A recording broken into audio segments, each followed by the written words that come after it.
Hello, good morning, नमस्कार, सभी का स्वागत है स्पिरिचुअलिटी मैटर्स अध्यात्म और मेरे इस चैनल पे। आई होप सब अच्छा कर रहे होंगे अपनी लाइफ में, लाइफ को एंजॉय कर रहे होंगे। और आजकल जो हम ज्ञान योग कर रहे हैं, स्वामी विवेकानंद की किताब का शीर्षक भी है और ये एक मार्ग भी है ना। जैसे कि भक्ति मार्ग है, भक्ति योग है, उसी प्रकार ज्ञान योग, ज्ञान मार्ग भी है। तो आज जो हम टॉपिक लेकर के आए हैं वो है माया और ब्रह्म। भ्रम हम सबको होता है और माया में हम सब जकड़े हुए हैं। तो इसके बारे में थोड़ा सा जानते हैं। ये जो व्याख्यान है स्वामी विवेकानंद ने, वो कहाँ दिया था? लंदन का व्याख्यान है, ठीक है।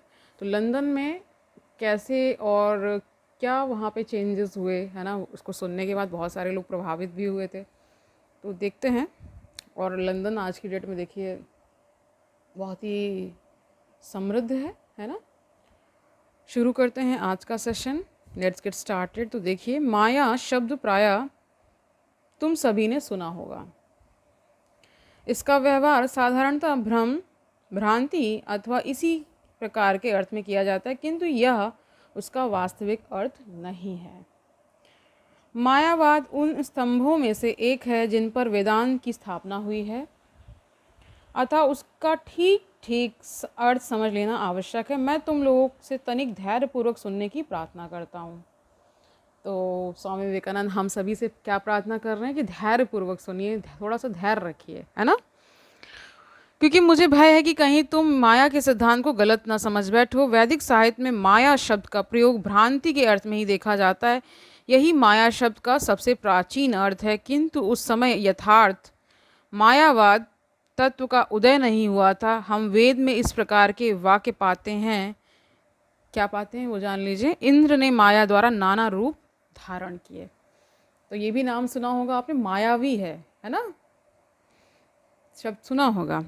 यहाँ पर माया शब्द इंद्रजाल अथवा उसी प्रकार के अर्थ में प्रयुक्त हुआ है। वेद के अनेक स्थलों में माया शब्द इसी अर्थ में प्रयुक्त देखा जाता है। इसके बाद कुछ समय तक माया शब्द का प्रयोग एकदम लुप्त हो गया, किंतु इसी बीच उस शब्द द्वारा प्रतिपादित जो अर्थ या भाव है ना था, वह क्रमशः परिपुष्ट हो रहा था। बाद में हम देखते हैं कि एक प्रश्न उठाया गया है, हम जगत के इस रहस्य को क्यों नहीं जान पाते। ये सब हम सब के अंदर ये प्रश्न उठता है। मेरे अंदर तो बहुत ज़्यादा ये तरह के प्रश्न उठते हैं कि हम कुछ भी जान पाने में समर्थ हैं भी या नहीं, या केवल ऊपर ऊपर ही हम जान पाते हैं। उसकी जो गूढ़ता है वो उसको हम पकड़ पाते हैं या नहीं पकड़ पाते हैं। हमारा ये जो मन है ना, जो इंद्रियां हैं, वो क्या खोजती रहती हैं, क्या मन विचरता रहता है, इस तरह के प्रश्न आते हैं। मतलब क्यों भटकता है इतना मन, ठीक है। और उसका जो उत्तर दिया गया वह बड़ा ही अर्थपूर्ण। हम सभी थोथी बकवास करते हैं, ठीक है। इंद्रिय सुख से ही संतुष्ट हैं और वासनाओं के पीछे दौड़ते रहते हैं। इसलिए इस सत्य को हमने मानो कोहरे से ढक रखा है। यहाँ पर माया शब्द का प्रयोग बिल्कुल नहीं हुआ है, पर उससे यही भाव प्रकट होता है कि हमारी अज्ञता है ना का कारण कुछ कोहरे जैसा है। जैसे आप ठंडियों में फॉग देखते हैं ना, कोहरा पूरा रहता है ना। फिर धूप धीरे धीरे निकलती है तो वो समय के अनुसार फिर वो धीरे धीरे छटता है कोहरा, ठीक है। उसी प्रकार हम लोगों के साथ भी ऐसा ही होता है। जो इस सत्य और हमारे बीच आ गया है, इसके बहुत समय बाद है ना, एक अपेक्षाकृत आधुनिक उपनिषद में माया सब पुनः दिख पड़ता है, पर इस बीच उसका रूप काफ़ी बदल चुका है। उसके साथ कई नए अर्थ संयोजित हो गए। नाना प्रकार के मतवादों का प्रचार हुआ, उनकी पुनरुक्ति हुई और अंत में माया विषयक धारणा ने एक स्थिर रूप प्राप्त कर लिया। हम श्वेतर उपनिषद में पढ़ते हैं, क्या पढ़ते हैं वो जान लीजिए। माया को ही प्रकृति समझो और माई यानी माया के शासक को महेश्वर जानो। भगवान शंकराचार्य के पूर्ववर्ती दार्शनिकों ने इस माया शब्द का विभिन्न अर्थों में प्रयोग किया है। बौद्धों ने भी मायावाद का उपयोग किया है, किंतु बौद्धों के हाथों यह बहुत कुछ विज्ञानवाद में परिणत हो गया था। यहाँ पे विज्ञानवाद को आइडियलिज्म बता रहे हैं, ठीक है। और अब माया शब्द साधारणता इसी अर्थ में प्रयुक्त हो रहा है। हिंदू जब कहते हैं कि संसार मायामय है तो साधारण मनुष्य को यही धारणा होती है कि संसार एक भ्रम है। भ्रम है, ब्रह्म नहीं, ठीक है, भ्रम बता रहे हैं, भ्रांति, ठीक, ओके। इस प्रकार की व्याख्या का कुछ आधार है क्योंकि बौद्ध दार्शनिकों की एक श्रेणी के दार्शनिक बाह्य जगत के अस्तित्व में विश्वास नहीं करते थे, किंतु वेदांत में माया का जो अंतिम विकसित रूप है वह ना तो विज्ञानवाद है ना यथार्थवाद। यानी यथार्थवाद को हम आइडियलिज्म ना कह कर के रियलिज्म कह रहे हैं। आइडियलिज्म किसको कह रहे हैं? विज्ञानवाद को, ठीक है। और ना किसी प्रकार का सिद्धांत ही, वह तो तथ्यों का सहज वर्णन मात्र है। हम क्या हैं और अपने चारों ओर हम क्या देखते हैं। मैं तुमसे पहले ही कह चुका हूँ कि जिन पुरुषों से वेद निकले उनके मन मूल तत्वों के अनुसरण तथा आविष्कार में ही लगे हुए थे, ठीक है। इन तत्वों के ब्यूरो के अनुशीलन के लिए मानो उन्हें समय ही नहीं मिला और उन्होंने प्रतीक्षा भी नहीं की। वे तो वस्तुओं के अंतस्थल में पहुंचने के लिए व्यग्र थे। इस जगत के परे कोई वस्तु मानो उन्हें पुकार रही थी। वे मानो और अधिक प्रतीक्षा नहीं कर सकते थे। उपनिषदों में यत्र तत्र आज जिन्हें हम आधुनिक विज्ञान कहते हैं उन विषयों के ब्यूरो का प्रतिपादन बहुत बड़ा भ्रमात्मक मिलता है बहुधा, ठीक है। तो कहते हैं कि जो भी आपको संसार में दिख रहा है वो सब माया से ही आच्छादित है। यानी माया ने ही सब कुछ कवर कर रखा है। जहाँ जहाँ तक आपकी दृष्टि जाती है, आपकी सोच जाती है, वहाँ वहाँ तक माया है, ठीक है। पर तो भी उनके मूल सिद्धांत बिल्कुल सही हैं। उनके मूल तत्वों के साथ विज्ञान के मूल तत्वों का कोई भेद नहीं। उदाहरण के लिए आधुनिक विज्ञान का ईथर अर्थात आकाश विषयक नवीन सिद्धांत उपनिषदों में आधुनिक वैज्ञानिकों के ईथर सिद्धांत की अपेक्षा अधिक विकसित रूप में विद्यमान है, किंतु वह सब मूल सिद्धांत तक ही सीमित रहा। इस आकाश तत्व के कार्य की व्याख्या करने में उन्होंने अनेक भूलें की। वह सर्वव्यापी प्राण तत्व, जगत का समस्त जीवन जिसकी विविध अभिव्यक्ति मात्र है, वेदों में ब्राह्मण भाग में पाया जाता है, ठीक है। देखिए उसमें देखिए वेद के भी पार्ट्स होते हैं जिसमें कि देखिए संहिता है ना, आरण्यक हैं, ओके, ब्राह्मण हैं, ओके, इस तरह से उसके पार्ट्स भी होते हैं। संहिता के एक लंबे मंत्र में समस्त जीवनी शक्ति के विकासक प्राण की प्रशंसा की गई है। शायद तुम लोगों में से कुछ को यह जानकर आनंद हो कि इस पृथ्वी पर जीवों की उत्पत्ति के संबंध में कुछ आधुनिक यूरोपीय वैज्ञानिकों के जो सिद्धांत हैं, बहुत कुछ वैसे ही सिद्धांत वैदिक दर्शन में भी पाए जाते हैं। यानी वो कहाँ से ही सारा अन्वेषण कर रहे थे, यानी वेदों को, उपनिषदों को पढ़ करके उन्होंने सारा खोजबीन की। तुम सभी निश्चित जानते हो कि जीव अन्य ग्रहों से संक्रमित होकर पृथ्वी पर आता है। इस प्रकार एक मत प्रचलित है, किन्हीं किन्हीं वैदिक दार्शनिकों का यह निजी मत है कि जीव इसी प्रकार चंद्रलोक से पृथ्वी पर आता है। मूल तत्वों के संबंध में हम देखते हैं कि वैदिक विचारक व्यापक और सामान्यकृत सिद्धांतों की व्याख्या करने में अतिशय साहसी और आश्चर्यजनक निर्भीक थे, है ना। बाह्य जगत से इस विश्व के रहस्य का समाधान उन्हें यथासंभव संतोषजनक मिला। देखिए जहाँ यहाँ जो एक बात कही गई कि चंद्रलोक से पृथ्वीलोक पर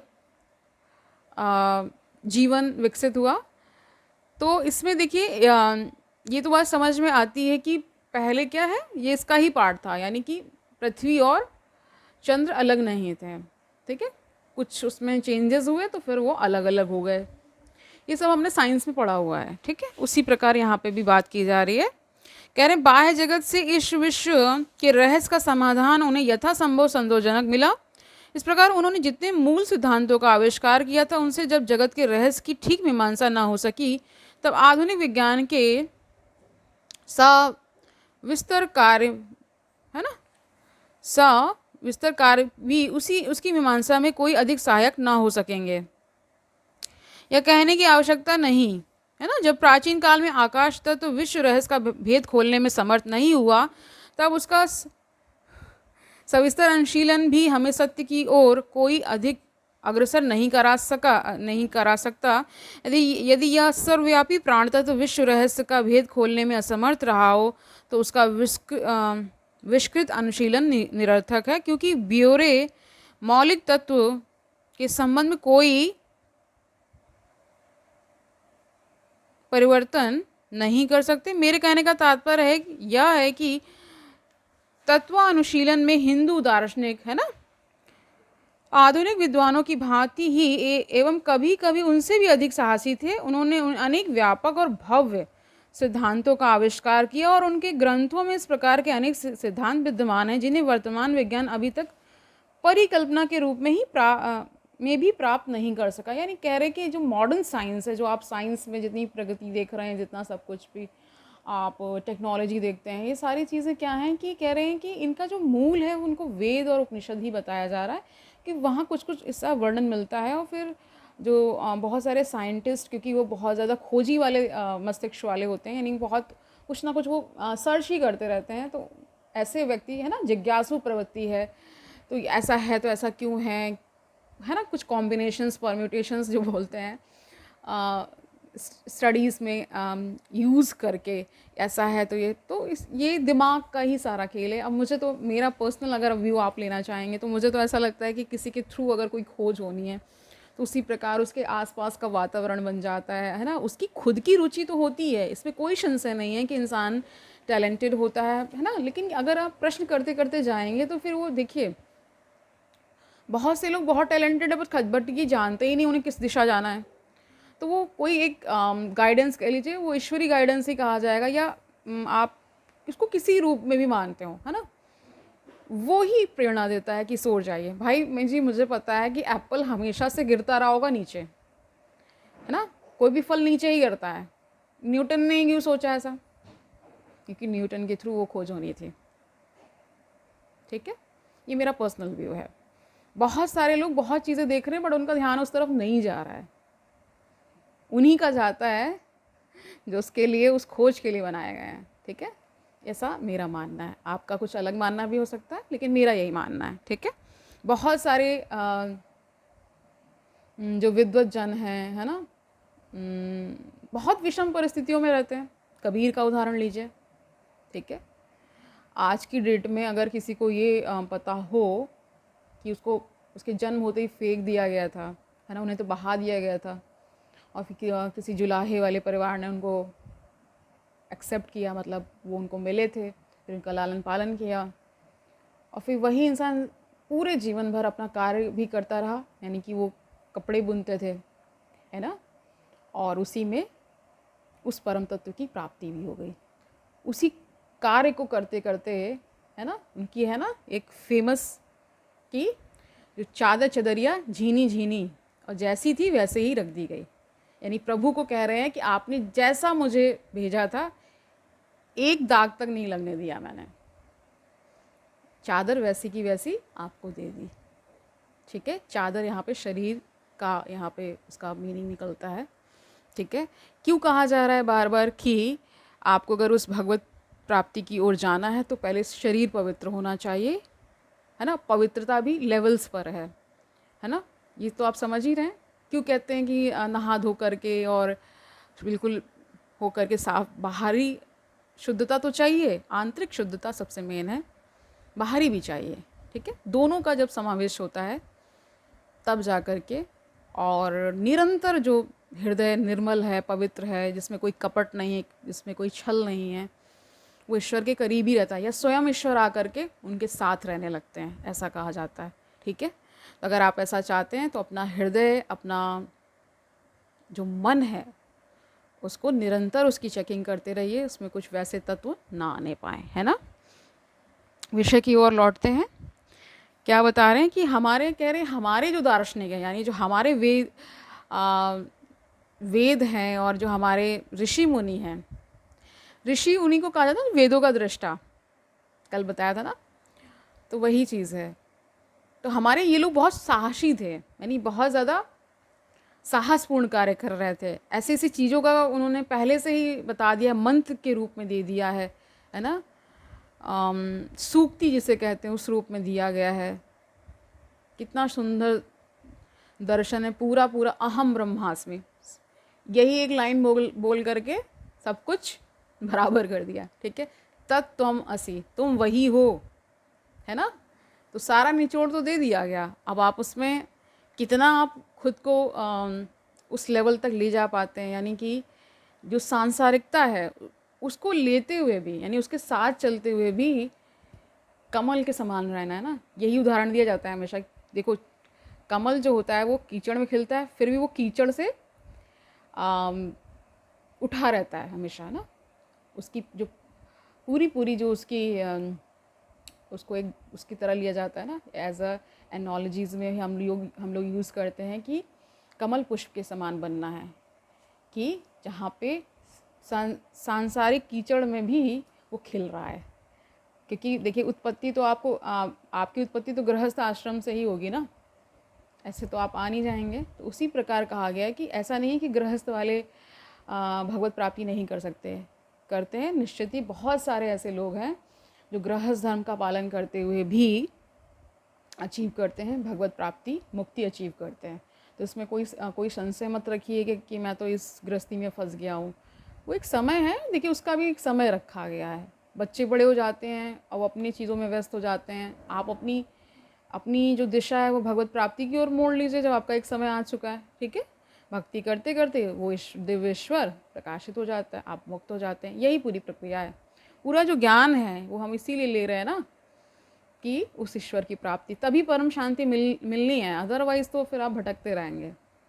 ओके, तो जानिए आगे क्या कह रहे हैं। मेरे कहने का तात्पर्य यह है कि तत्व अनुशीलन में हिंदू दार्शनिक आधुनिक विद्वानों की भांति ही एवं कभी कभी उनसे भी अधिक साहसी थे।